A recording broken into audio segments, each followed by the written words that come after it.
I think every guitar player should learn how to do some of the basic adjustments needed to keep their guitars playing in really great condition. Today I want to show you how to adjust your truss rod. I recommend a set of feeler gauges, and you'll also need the wrench that fits your guitar's truss rod. Okay, let's talk about why you might want to or need to adjust your truss rod. The goal here is to give you the neck relief that you like, that makes playing easy and makes the notes clear. It's really hard to tell unless you look at the neck kind of down at a certain angle, but the neck is not actually straight. There's a slight dip in between the nut and where the neck meets the body. This is called relief. When you add relief, you are increasing the amount of that dip or the bow that the neck has, and this increases the space between the strings and the frets, and it can allow them to vibrate more freely without any buzzing. And some guitars have access to the truss rod by way of the sound hole, and others have a truss rod cover on the headstock that needs to be removed. The tool needed can vary from guitar to guitar. Some come with the tool, and other times you'll have to use what you have on hand, and other times you'll have to buy one that works for your guitar. If you aren't sure what you need, just reach out to the guitar manufacturer or luthier and just ask them what tool to use, and they'll point you in the right direction.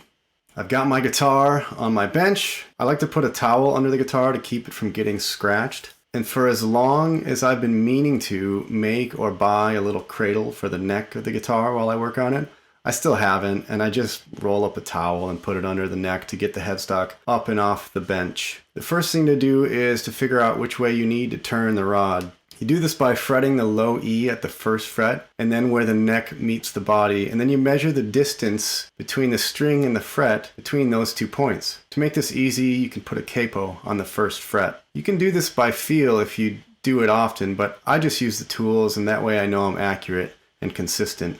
Here's a .015 gauge feeler, which is 1/64th, and it's pushing the strings up, which means I need to add relief. This is what I expected. I haven't adjusted this in some time, and I've been noticing I've been getting a little bit of buzzing when playing more aggressively. To add relief to the neck, you'll want to loosen the truss rod or turn the truss rod counterclockwise. If you need to make your guitar a little straighter, you'll want to tighten the truss rod or turn the truss rod clockwise. First, I need to take off this little cover to access the truss rod, and then I'll give it a turn. I know this can be a little scary if you've never done this, especially when you're tightening the truss rod, but if you go slow and do an eighth to a quarter turn at a time, you really shouldn't do any damage to your guitar.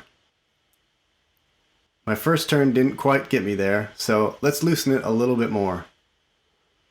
You'll want to retune the guitar before checking your adjustment, as the string tension does affect the neck relief. And this brings up another reason you may need to adjust. If you change the gauge of the strings that you use, it's likely that you'll benefit from a truss rod adjustment one way or the other.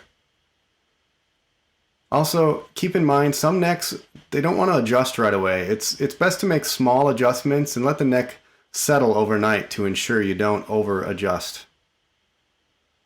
So that's all it took for this guitar.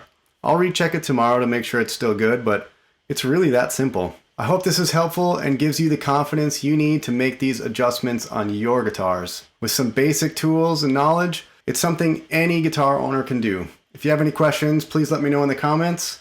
That's all for today. Thanks for stopping by.